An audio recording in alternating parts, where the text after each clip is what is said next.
Right, welcome back to news and views. చూసాం కదా ఇప్పటివరకు పేపర్లో ఉన్న ప్రధాన వార్తలకు సంబంధించి చర్చ ప్రారంభిద్దాం. చర్చలో పాల్గొంటున్నారు వైఎస్ఆర్ కాంగ్రెస్ పార్టీ నుంచి రవిచంద్ర రెడ్డి గారు, అదేవిధంగా కాంగ్రెస్ పార్టీ నుంచి హర్షవర్ధన్ రెడ్డి గారు, టీఆర్ఎస్ పార్టీ నుంచి వాసుదేవ్ రెడ్డి గారు. ఇక మనము విజయవాడ వెళ్దాం. విజయవాడలోని టీడీపీ నేత నాగుల్ మీరా గారు కూడా మనకు లైవ్లో సిద్ధంగా ఉన్నారు. మరి కాసేపట్లో బీజేపీ నుంచి ప్రకాష్ రెడ్డి గారు కూడా జాయిన్ అయిపోతున్నారు. ముందుగా తెలంగాణ విషయం తీసుకుందాం. హర్షవర్ధన్ రెడ్డి గారు మీరు చెప్పండి. మనం చూస్తున్నాం నిన్న ఎమ్మెల్సీ ఎన్నికలకు సంబంధించి, టీచర్ ఎమ్మెల్సీ ఎన్నికలకు సంబంధించి టీఆర్ఎస్ పార్టీ మద్దతుదారులు ఓడిపోయారు. జీవన్ రెడ్డిది కూడా కొద్దిసేపటి క్రితం రిజల్ట్ కూడా వచ్చింది. దాదాపు 39,000 మెజార్టీతోటి ఆయన గెలిచినట్లు కూడా వస్తున్నాయి. ఏం చెప్తారు దీనికి సంబంధించి, రిజల్ట్కి సంబంధించి కాంగ్రెస్ పార్టీ ఎలా చూస్తుంది? మామూలుగా తెలంగాణ రాష్ట్ర సమితి చేస్తున్నటువంటి ప్రజా వ్యతిరేక విధానాలు అయితేనేమి, నిరుద్యోగ వ్యతిరేక విధానాలు అయితేనేమి స్పష్టంగా ఈ తీర్పు వల్ల బట్టబయలవుతున్నాయి. ఈరోజు ప్రజాస్వామ్యబద్ధంగా గెలిచిన ఎమ్మెల్సీలను కేసీఆర్ గారు కొనుక్కోవచ్చు, కానీ క్షేత్రస్థాయిలో ఓటర్ల చేత గెలిచే ఎమ్మెల్సీలను మాత్రం ఆపలేకపోయిన అనేది మాత్రం స్పష్టంగా నిదర్శనమైంది. ఎందుకంటే మొన్న మీరు చూసినారు, ఆకుల లలిత గారిని వీరందరినీ కూడా ప్రభుత్వం ఏర్పడ్డ తర్వాత తీసుకున్నాను. ఆయన ప్రలోభలకు లోబెట్టో మేమైతే కొన్నాడు అని అంటాం. సరే, మీలాంటి ఒప్పుకోకపోయినా ఏదో రకంగా అయితే టీఆర్ఎస్లోకి లాక్కున్నాడు. మీరు ఉన్నారు, వాళ్ళు ఉన్నారంటే మీరు కూడా ఉన్నారన్నాడు. అందుకే నేనే దాన్ని వివరణ ఇస్తున్నా కదా. కానీ ఇలా ప్రజాక్షేత్రంలో నిరుద్యోగులు ముఖ్యంగా ఈ 3 కూడా గతంలో టీఆర్ఎస్ పార్టీ సీట్లు. ఇంకొకటి ఏంటంటే ఇక్కడ టీఆర్ఎస్ పతనానికంటే ఎక్కువ కూడా ఓటర్ల విజ్ఞతను మనం మెచ్చుకోవాలి రాజేష్ గారు. ఎందుకంటే ఏ కమ్యూనిటీకి అయితే గెలిచిండ్రో, ఎవరి సమస్యల సాధన కోసం పోరాడతామని మాటిచ్చి గెలిచిండ్రో, వాళ్ళు గెలిచిన తర్వాత ఆ యొక్క కమ్యూనిటీని విస్మరించి పార్టీల కండువాలు కప్పుకొని పార్టీలకు తొత్తులుగా మారడాన్ని ఇలా ఉపాధ్యాయులు జీర్ణించుకోలేకపోయారు. అంటే ఇప్పుడు కారు స్పీడ్కి ఇది ఒక బ్రేకులు అంటారు. ఖచ్చితంగా కారు పతనం అనేది ఈ మేధావుల తీర్పు నుంచి ప్రారంభమైంది. ముగ్గురు ఓడిపోతేనే కారు పతనం అయిపోతుందా? ముగ్గురు కాదు, 16. టీఆర్ఎస్ క్యాండిడేట్ కాదు కదా వాళ్ళు. మోడరేటర్ గా మీరు ఇప్పుడు ఏమన్నారు? టీఆర్ఎస్ మద్దతు ఇచ్చిన నేను సంతోషపడుతున్నా. ఎందుకంటే నేను ఇందాకనే ఒక పేపర్ లో ఏం చూసినంటే కేటీఆర్ గారు ఉండి మా మద్దతుదారులు కాదన్నారు. టీఆర్ఎస్ అధినేత కేసీఆర్ గారు కాదండి, నేను ఇక్కడ ఏం చెప్తున్నా, టీఆర్ఎస్ అధినేత కేసీఆర్ గారు టీఆర్ఎస్ భవన్లో ఏం చెప్పిండు? వాళ్ళకు బీఫామ్లు ఇవ్వకపోయినా మన అభ్యర్థులే వాళ్ళ గెలుపు కోసం కృషి చేయండి అన్నారు. అన్నట్లు కేసీఆర్ గారి మాటకు విలువ లేదా? కేటీఆర్ గారు ఈరోజు ఏమన్నారు? మా మద్దతుదారులు కాదు అన్నారు. పాతూరు సుధాకర్ రెడ్డి గారు చీఫ్ విప్ ఇక్కడ ఈ చైర్లో కూర్చుంటే కూడా కండువా కప్పుకొని కూర్చున్నాడు ఇదే చర్చల్లో. పూల రవీందర్ గారు టీఆర్ఎస్ ఎమ్మెల్సీ, స్వామి గౌడ్ గారు టీఆర్ఎస్ ఎమ్మెల్సీ, మామిళ్ళ చంద్రశేఖర్ గౌడ్ గారు టీఆర్ఎస్ మద్దతుతో ఆడ నిలబడ్డాడు. మరి టీఆర్ఎస్ మద్దతుతో నిలబడి టీఆర్ఎస్ ఈరోజు ఓడిపోయిందంటే వాస్తవాలని ఒప్పుకోవాలి. మా మద్దతుదారులు గెలిస్తే మా మద్దతుదారులే మేము ఎన్నికల్లో బిజీ ఉండి బీఫామ్ ఇచ్చలేము, మేము వ్యూహాత్మకంగా బీఫామ్ ఇచ్చలేమని చెప్తుంది. గెలవలే కాబట్టి మా మద్దతుదారులు కానీ కేటీఆర్ ఎట్లానో మాట్లాడుకొస్తా. వాస్తవానికి కేసీఆర్ గారు పెద్దలు మాట్లాడింది కరెక్ట్. వాళ్ళు బీఫామ్ ఇవ్వకపోయినా మా మద్దతుదారులే మన మద్దతుదారులే గెలిపియండి అని అన్నాడు.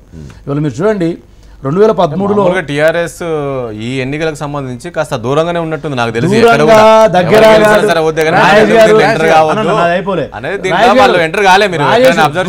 దగ్గర కాదు. హరీష్ రావు గారు సిద్దిపేటలో మద్దతు ఇచ్చిండ్రు, గంగుల కమలాకర్ గారు, అందరు ఎమ్మెల్యేలు కూడా మీటింగ్లు పెట్టిండ్రు, డయాస్ల మీద మాట్లాడిండ్రు, మద్దతులు ఇచ్చిండ్రు. ఇక దూరంగా దగ్గర అంటే ఎట్లుంటుంది? ఇక పోయి పోలింగ్ బూట్లో ఓలే ఓటేయాలి ఎమ్మెల్యేలు టీఆర్ఎస్ వాళ్ళు పోయి వాళ్ళు ఓటర్లను ప్రభావితం చేసిండ్రు. నేను ఏం చెప్తున్నా 2013లో పూల రవీందర్ గారు గెలిచిండ్రు ఇండిపెండెంట్గా. అక్కడ వరదారెడ్డి అని ఇప్పుడు రంజిత్ రెడ్డి చేవేళ్ళ వాళ్ళ బాబాయ్ అన్నను నిలబడ్డాడు టీఆర్ఎస్ మీద. పూల రవీందర్ గారు టీచర్ల నుంచి గెలిచి ఇండిపెండెంట్ గెలిచి ఖచ్చితంగా బ్యాలెట్ రేపు చూడండి నిజామాబాద్ లో కూడా ఇలా ఉనికిపోతున్నారు. బ్యాలెట్ ఓటు వేరు. ఇంకోటి చెప్తా ఉన్నా, ఈ ప్రభావము మా మల్కాజ్గిరిలో పడుతుంది, నల్లగొండలో పడుతుంది, మహబూబ్నగర్లో పడుతుంది, కరీంనగర్లో పడుతుంది. మేధావులు, చదువుకున్న వాళ్ళు, నిరుద్యోగులు ముఖ్యంగా మీకు తెలుసా, స్వామిగౌడ్ గారు ఉద్యమం టైంలో ఉవ్వెత్తున గెలిచినటువంటి కాన్స్టిట్యున్సీ అది. ఇలా జీవన్ రెడ్డి గారికి మీరే అన్నారు 40,000 మెజారిటీ. టీఆర్ఎస్ ఎక్కడుంది తెలుసా? 3వ ప్లేస్ లో ఉంది. రాజేష్ గారు టీఆర్ఎస్ 3వ ప్లేస్ లో ఉంది. పాతూరి సుధాకర్ రెడ్డి గారు గతంలో ఒకసారి ఎమ్మెల్సీ, 30 ఏళ్ళ ఉపాధ్యాయ నాయకుడు టీఆర్ఎస్ లో చేరడం వల్ల మా ఉపాధ్యాయులకు ఇచ్చిన స్థానం ఏంది? 5వ ప్లేస్. టీఆర్ఎస్ ఏం చెప్పుకుంటది మరి దీనికి ఇలా 16 సుధాకర్ రెడ్డి మీద వ్యతిరేకత చేశారంటారు లేక మీరు భలే ఉన్నారు టీఆర్ఎస్ కండువా మీద అభిమానం అంటారు ఓడిపోతే సుధాకర్ రెడ్డి ఒకవేళ సరిగ్గా చేయకుండా ఆయన మీద వ్యతిరేకత ఉంది పార్టీ సుధాకర్ రెడ్డి కాదు ఇక్కడ టీఆర్ఎస్ ప్రభుత్వం ఉద్యోగులకు ఏం చేయలేదు ఉపాధ్యాయులకు ఏం చేయలేదు 7 ఏళ్ళు అయిందండి అంతర్జిల్లా బదిలీలు లేవు ట్రాన్స్ఫర్స్ లేవు రూల్స్ లేవు పిఆర్సీ లేదు ఐఆర్ లేదు అట్లీస్ట్ డిఎల్ లేవు ఓకే వాసుదేవ్ రెడ్డి గారు కారు స్పీడ్ వెళ్తుంది 100 స్పీడ్ దాటిపోయింది అసలు మనం ఆపే ప్రయత్నం చేయలేరు ఎవరు అందరు మా పార్టీలోకి వస్తున్నారని చెప్పేసి నడుస్తున్న సమయంలో ఇప్పటికిప్పుడు అంటే రేపు మరో 12 రోజుల్లోనే లోక్సభ ఎన్నికలు రాబోతున్నాయి ఈ 3 ఎమ్మెల్సీలు అంటే ఆయన వాళ్ళ కాంగ్రెస్ ఎమ్మెల్సీ జీవన్ రెడ్డి గెలిచారు కదా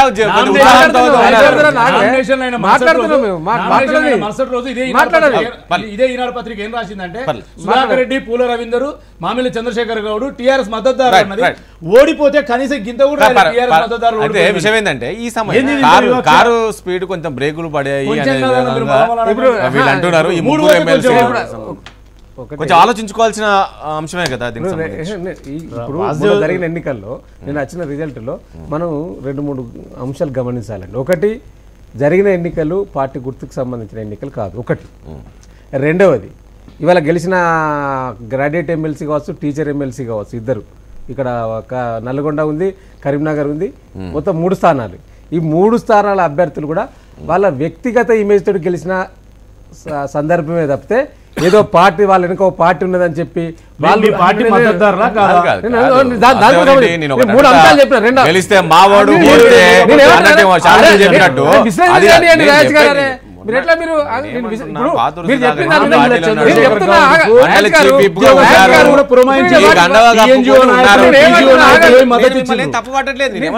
గురించి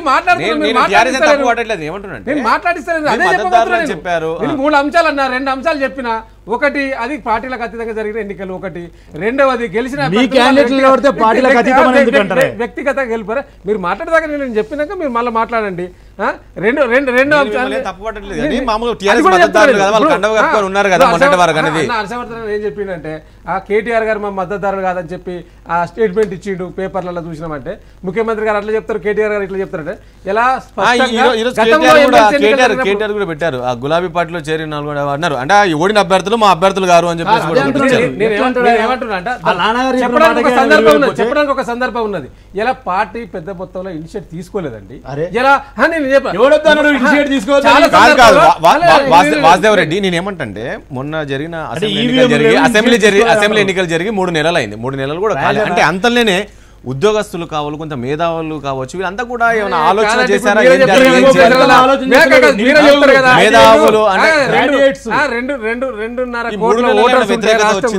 రాజేష్ గారు 2.5 కోట్ల ఓటర్స్ రాష్ట్రంలో ఉంటే 1 కోటి మంది మాకు మద్దతు తెలిపి మొన్న గెలిపించారు. 1 కోటి మందిలో వ్యతిరేకులు ఎట్లా ఉంటారు కదా?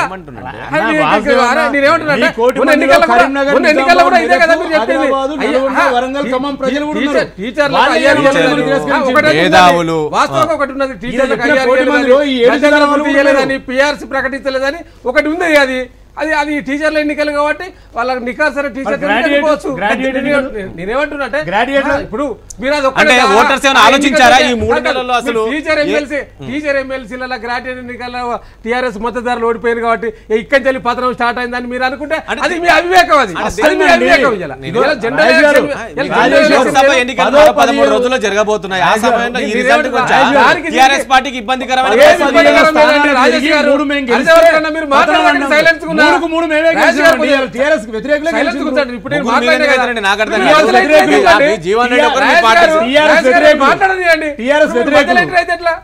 ఇప్పుడు మీరు ఆ ఎన్నికలు ఈ ఎన్నికలకు ముడి పెడితే అది మీ అవివేకం.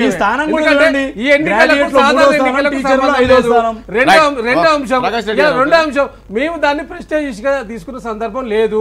ఇలా గ్రాడ్యుయేట్ ఎన్నికలు కానీ టీచర్ ఎన్నికలు కానీ పెద్దగా గతంలో తీసుకున్నట్టు చివరి మూమెంట్ లా వాళ్ళ అభ్యర్థులు Right. Okay, Prakash Reddy, ప్రకటించాలని Prakash చెప్పడం Reddy గారు, వల్ల ఆ ఎమ్మెల్యేలు సన్నాహక సమావేశాలు పెట్టి ఎక్కడ కూడా ఇనిషియేషన్ మేము ఇనిషియేటివ్ తీసుకొని అట్లా కాదు. అంటే ఈవీఎం లేవు కాబట్టి ఇనిషియేషన్ ఈవీఎం కాదు అంటే మీరు ఈవీఎం ఉంటే అంటే తీసుకుంటారు. మీరు ఇంకో రాష్ట్రంలో గెలిచారు అక్కడ కూడా ఈవీఎం మరి మీరు తప్పించుకోవడానికి నేను ఏమంటున్నాను మీరు సన్నాహక తప్పించుకోవడానికి వాజురెడ్డి గారు, కాంగ్రెస్ పార్టీ మీ తప్పించుకోవడానికి ఎమ్మెల్యేలు మీ మంత్రులు ఇంద్రకరణ్ రెడ్డి గారు వీళ్ళందరూ కూడా సన్నాహక సమావేశాలు ఏర్పాటు చేసిండ్రు.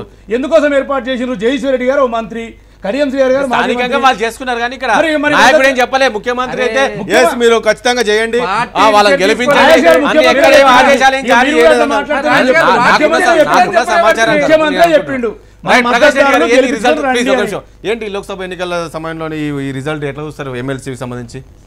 అంటున్నారు ముఖ్యమంత్రి చెప్పలేదని, కానీ పాతూరు సుధాకర్ రెడ్డి గారు కౌన్సిల్ లో విప్పు సార్ ఆయన లే ప్రకాష్ చెప్పిండు ముఖ్యమంత్రి 100% కాదు ఆయన. Chief whip.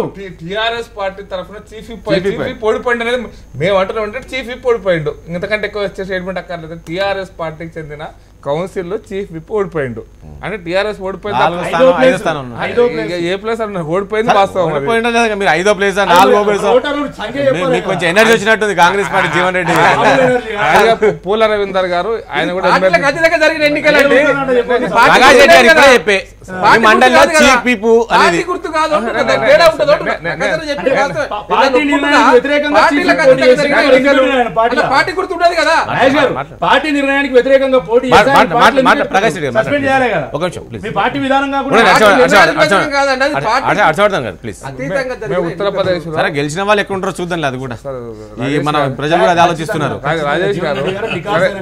రాజేష్ గారు తెలంగాణలో ఇంకా నెక్స్ట్ పార్లమెంట్ ఏమైతే అసెంబ్లీ ఏమైతే అది పక్కన పెడదాం కాసేపు. అదే అండి. నేను 2 విషయాలు చెప్పదలుచుకున్నా. మీరు ఇప్పటిదాకా మొత్తం భారతదేశ చరిత్రలో 70 సంవత్సరాల రాజకీయ చరిత్రలో ఒక 15 ఎలక్షన్స్ 16 ఎలక్షన్స్ అయితే మీరు స్వతంత్రంగా ఫస్ట్ టైం గెలిచింది. ఈసారి ఫస్ట్ టైం మూర్తి మెజారిటీతో గెలిచినారు. ఇక అయిపోయింది మొత్తం భారతదేశానికి మొత్తం ప్రపంచానికి. నేను మాట్లాడుతున్నారు నాయకులు, ప్రపంచంలోనే ఏకైక నాయకుడు కేసీఆర్. అదే ప్రపంచంలో భారతదేశం కూడా ఇంకా మర్చిపోయారు. వాళ్ళ పార్టీ వాళ్ళ నాయకులు దేవుళ్ళ చూసుకుంటారు. తప్పేముంది ఏమనుకుంటా ఒక పార్టీ అనుకుంటారు. నేను అనుకోండి దైవం అనుకోండి దేవుడు అనుకోండి ఏమో అనుకోండి మాకేం పోయేది ఏంటి. మీరు అనుకోవట్లేదా? మీ మోడీని అనుకోవట్లేదా? మీలాగానే వాళ్ళు అనుకుంటున్నారు. నరేంద్ర మోడీని మీరు వెగుడుతలేరు అన్న. నరేంద్ర మోడీని నేను మేము గోరఖ్పూర్ సీట్ ఓడిపోయినాం. ఇదే టీఆర్ఎస్ నాయకులు ఇదే దీంట్లో కూర్చొని ఓడిపోయారు గోరఖ్పూర్ ముఖ్యమంత్రి అభ్యర్థి ఓడిపోయాడు. అయిపోయింది కదా. అంటే ఒక ఎన్నికల్లో ఓడిపోయి ఒక ఎన్నికల్లో గెలవంగానే నేనేమి ఇది మొత్తం రిఫ్లెక్షన్ మొత్తం తెలంగాణ మొత్తం ప్రభావం పడదని నేను అనడం లేదు. ఖచ్చితంగా ప్రభావం పడతాయి, నేను పడడం లేదు. కానీ ఇది ఎన్నికలే సర్వం అనేటువంటి అభిప్రాయంతో కూడా కరెక్ట్ కాదు. నేనేంటే ఖచ్చితంగా టీఆర్ఎస్ పార్టీ ఓడిపోయింది. వాళ్ళు గుణపాఠం నేర్చుకొని చేస్తున్నటువంటి అహంకారపూరితమైనటువంటి పార్టీ నాయకులను ఆపగలిగితే వాళ్ళ ఇష్టం. అది వాళ్ళ ఇష్టం. మొన్ననే అసెంబ్లీ ఎన్నికలు జరిగినాయి. అసెంబ్లీ ఎన్నికలలో మీరు చేసిన ప్రామిస్ నిలుపుకోలేదు కాబట్టి అనుకుందాం ఒకసేపటికి. రెండో విషయం ఏంటంటే అతి ముఖ్యమైన విషయం ఏంటంటే 3 నెలలనే ప్రజల్లో మార్పు వచ్చిందంటే నేను చెప్తాను రాజేష్ గారు. మొట్టమొదట నేనేది ఏంటంటే వీళ్ళు ప్రధానమైనటువంటి బలమైనటువంటి నియోజకవర్గం కదా. 4 జిల్లాలు ఆదిలాబాదు, కరీంనగర్, మెదక్, నిజామాబాద్ టిఆర్ఎస్ పార్టీకి బలమైన నియోజకవర్గం అంటే బలమైన జిల్లాలు ఇవి. అక్కడ జీవన్ రెడ్డి గారు మొన్ననే ఓడిపోయాడు. రాత్రి దురదృష్టకరం విషయం ఏంటంటే ప్లీజ్ నిన్న జల్లని రూపాయి ఎట్ట వెళ్తుంది అన్నాడు. ఎంపీల గురించి 6 ఎంపీలు పోటీ చేస్తుంటే నిన్న జల్లని రూపాయలు ఎట్ట వెళ్తాయని కేటీఆర్ గారు అహంకారపూరితంగా నేను ప్రథమ ఉపయోగిస్తున్నా. మరి నిన్న జిల్లాని జీవన్ రెడ్డి జగిత్యాల ఓడిపోయిన జీవన్ రెడ్డి 4 జిల్లాలో గెలిచింది కదా. ఆయన బిజీ, ఆయన అక్కడ ఎమ్మెల్యేగా రాజీనామా చేసి కూడా పోటీ చేయమని చెప్పారు. జీవన్ రెడ్డి ఓడిపోయాడు కదా. వాసుదేవరెడ్డి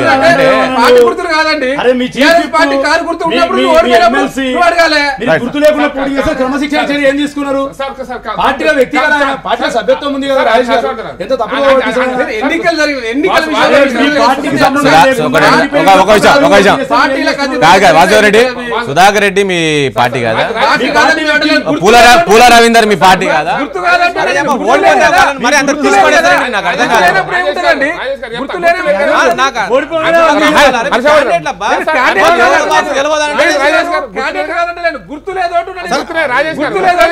గుర్తులేదు కదా అంటే ప్రజలు గుర్తు కొట్టేశారు కదా. ప్రజలు గుర్తు కొట్టేశారు కదా. ప్లీజ్ ప్రజలు గుర్తు కొట్టేశారు కదా. వ్యక్తులు కొట్టేయలే కదా. ఈ 9 మంది ఎందుకు చేర్చుకున్నావు దీంట్లో? గుర్తు కొట్టేసిన కాంగ్రెస్ పార్టీ ఎమ్మెల్యేలు ఎందుకు చేర్చుకున్నావు?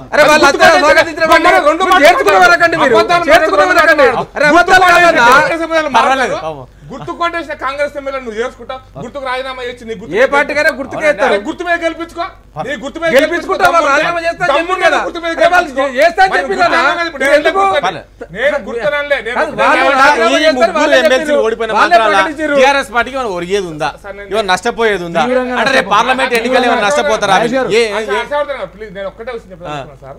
It is the reflection. ఈ రోజున అంటే మేధావులు అంటే డిగ్రీ చదువుకున్న పై వాళ్ళందరూ మేధావులు కాసేపు అనుకుంటే 4 బలమైన జిల్లాలలో వాళ్ళు ఓటమి చవి చూడడం అంటే ఖచ్చితంగా అంటే టీచర్లు కొంచెం పక్కన పెడదాం, గ్రాడ్యుయేట్స్ ని అనుకుంటే ఖచ్చితంగా అవి రాబోయే రోజులలో ఈ అట్లీస్ట్ ఒక 5-10% అయితే వీళ్ళు ఉంటారు కదా గ్రాడ్యుయేట్స్.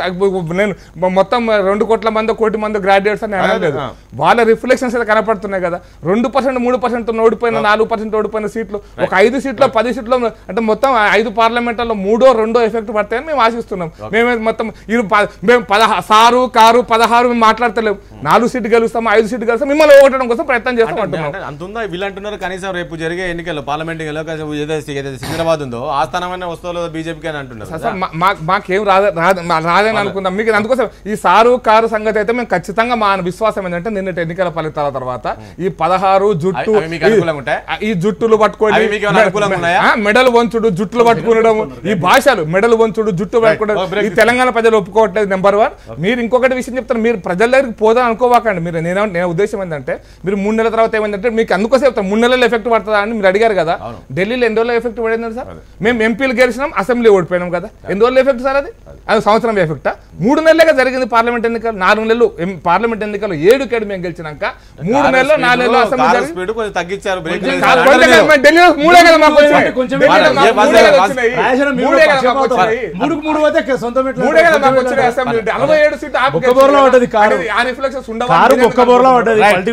అందుకోసం మీరు రాజకీయాలకు బాగా సంతోషం అవుతుంది. ఎన్నికలకు సంబంధం లేదు, మీరు ఎందుకు రాజకీయాలలో ఈ చంద్రుడు గాని ఆ చంద్రుడు గాని ఒకటేదంటే ట్రైనింగ్ తీసుకున్నారు, ఒక్కటే అహంకారపూరితమైన భాష మాట్లాడుతున్నారు. దయచేసి మీ అహంకారాన్ని తగ్గించుకుంటే మీరు ప్రజలు వేశారు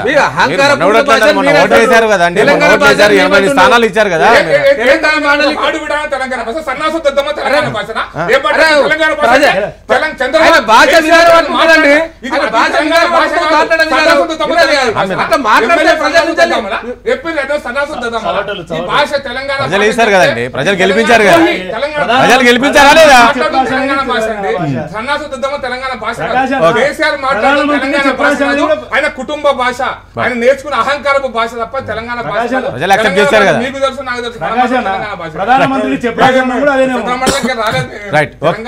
తెలంగాణ గౌరవిద్దాము, దాన్ని పట్టుకొని మీరు తెలంగాణ అంటే కేసీఆర్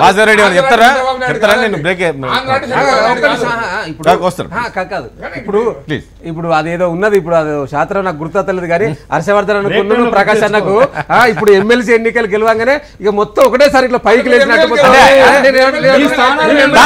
దాని ఎగ్జాంపుల్ కూడా ప్రకాష్ రెడ్డి చెప్పే కదా. పక్క రాష్ట్రంలో ఉన్నట్టు ఇంకో రాష్ట్రంలో ఉన్నట్టు తెలంగాణ పరిస్థితి లేదండి. బీజేపీ కానీ కాంగ్రెస్ కానీ ప్రపంచ నాయకుడు మా నాయకుడు ఆలోచన మా నాయకుడు ఆ విధంగా కాబట్టి మీరు కేంద్రంలో మా కాపీ కొట్టి ఇలా కేంద్ర ప్రభుత్వంలో కూడా రైతు బంధువులు కిసాన్ బ్రేక్ తీసుకుందాం. బ్రేక్ తర్వాత ఈ అంశానికి సంబంధించి చర్చ కంటిన్యూ.